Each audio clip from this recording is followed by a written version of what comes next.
श्री गणेशाय नमः। श्री जानकी वल्लभो विजयते। श्री रामचरितमानस उत्तरकांड।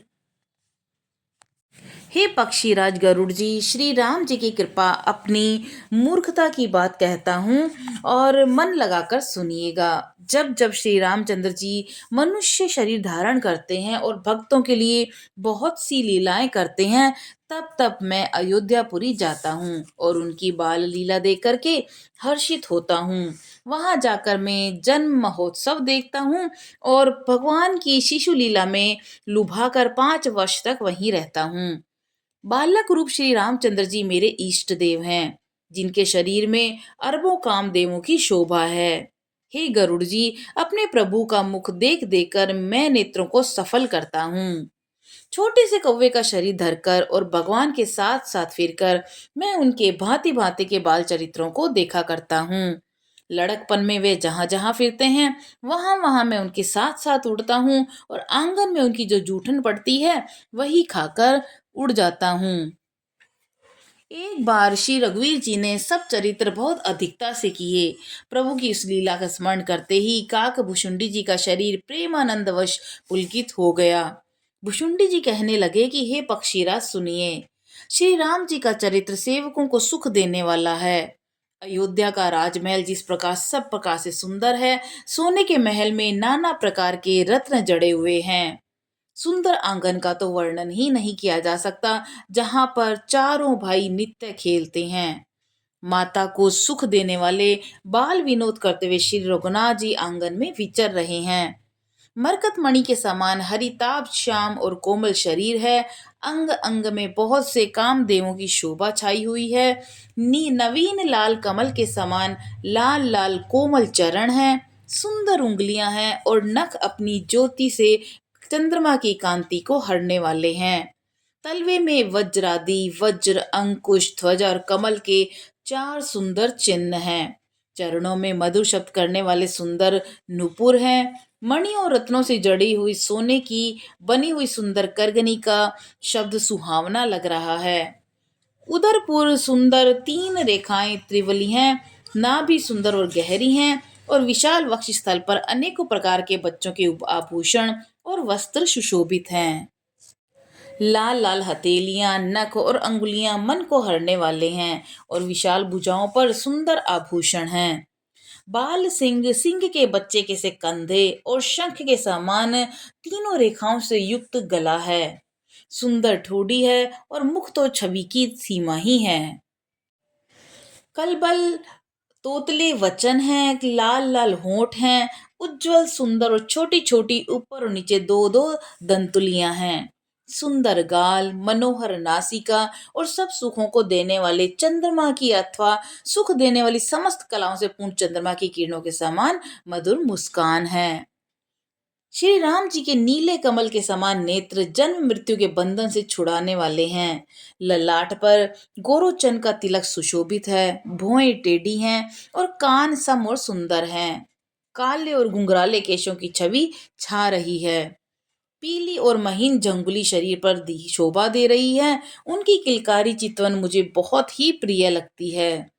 राजा दशरथ जी के आंगन में विहार करने वाले रूप की राशि श्री रामचंद्र जी अपनी परछाई देखकर नाचते हैं और मुझसे बहुत प्रकार से खेल करते हैं। जिन चरित्रों का वर्णन करते मुझे लज्जा आती है। किलकारी मारते हुए जब वे मुझे पकड़ने दौड़ते तो मैं भाग चलता, तब मुझे वे पुआ दिखलाते थे। मेरे निकट आने पर प्रभु हंसते हैं और भाग जाने पर रोते हैं। जब मैं उनका चरण स्पर्श करने के लिए पास जाता हूँ, तब वे पीछे फिर फिर कर मेरी ओर देखते हुए भाग जाते हैं। साधारण बच्चों जैसी लीला देखकर मुझे शंका हुआ कि सच्चिदानंद घन प्रभु यह कौन महत्व का चरित्र लीला कर रहे हैं। हे पक्षीराज, मन में इतनी शंका लाते ही श्री रघुनाथ जी के द्वारा प्रेरित माया मुझ पर छा गई। परंतु वह माया न तो मुझे दुख देने वाली हुई और न दूसरे जीवों की भांति संसार में डालने वाली हुई। हे नाथ, यहाँ कुछ दूसरा ही कारण है। हे भगवान के वाहन गरुड़ जी, उसे सावधान होकर सुनिए। एक सीतापति श्री राम जी ही अखंड ज्ञान स्वरूप हैं और जड़ चेतन सभी जीव माया के वश में हैं। यदि जीवों को एक रस अखंड ज्ञान रहे तो कहिए फिर ईश्वर और जीव में भेद ही कैसा। अभिमानी जीव माया के वश है और वह सत्व रज तम इन तीनों गुणों की खान माया ईश्वर के वश में है। जीव परतंत्र है लेकिन भगवान स्वतंत्र है। जीव अनेक हैं लेकिन श्रीपति भगवान एक ही हैं। यद्यपि माया का किया हुआ यह भेद असत्य है, तथापि ये वह भगवान के भजन के बिना करोड़ों उपाय करने पर भी नहीं जा सकता। श्री रामचंद्र जी के भजन के बिना जो मोक्ष पद चाहता है वह मनुष्य ज्ञानवान होने पर भी बिना पूंछ और सींग का पशु है। सभी तारागणों के साथ 16 कलाओं से पूर्ण चंद्रमा उदय हो और जितने पर्वत हैं उन सब में दावाग्नि लगा दी जाए तो भी सूर्य के उदय हुए बिना रात्रि नहीं जा सकती। हे पक्षीराज, इसी प्रकार श्री हरि के भजन के बिना जीवों का क्लेश नहीं मिट सकता। श्री हरि के सेवक की अविद्या नहीं व्यापती, प्रभु की प्रेरणा से उसे विद्या व्यापती है। हे पक्षी श्रेष्ठ, इसी से दास का नाश नहीं होता और भेद भक्ति बढ़ती है। श्री राम जी ने मुझे जब भ्रम से चकित देखा तब वे हंसने लगे। और यह विशेष चरित्र सुनिए। उस खेल का मर्म किसी ने नहीं जाना, न छोटे भाइयों ने न माता पिता ने ही।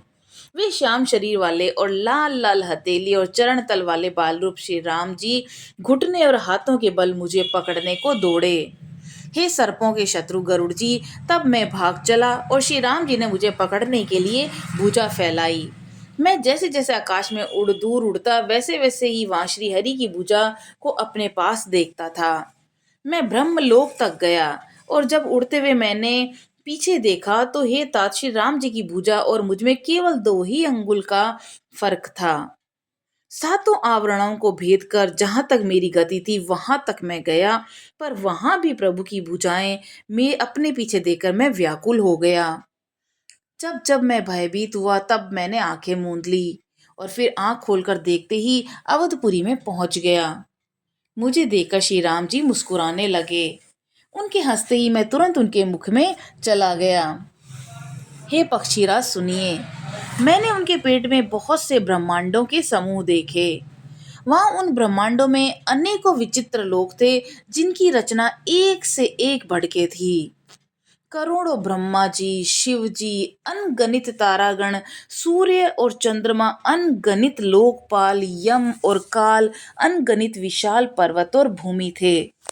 असंख्य समुद्र, नदी, तालाब, वन और भी नाना प्रकार की सृष्टि का विस्तार देखा।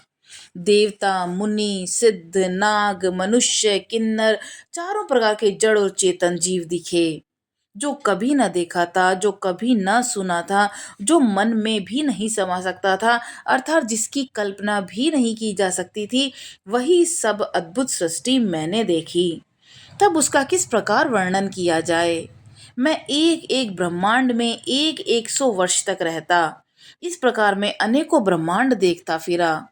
प्रत्येक लोक में भिन्न भिन्न ब्रह्मा, भिन्न भिन्न विष्णु, शिव, मनु, दिक्पाल, मनुष्य, गंधर्व, भूत, वेताल, किन्नर, राक्षस, पशु, पक्षी, सर्प तथा नाना जाति के देवता और दैत्यगण थे।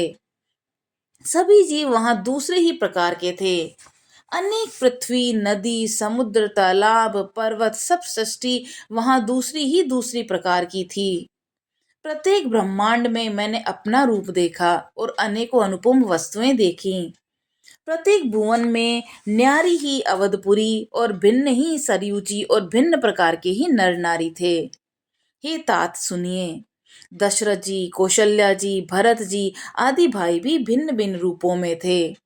मैं प्रत्येक ब्रह्मांड में राम अवतार और उनकी अपार बाल लीलाएं देखता फिरता। हे हरिवाहन, मैंने सभी कुछ भिन्न भिन्न और अत्यंत विचित्र देखा।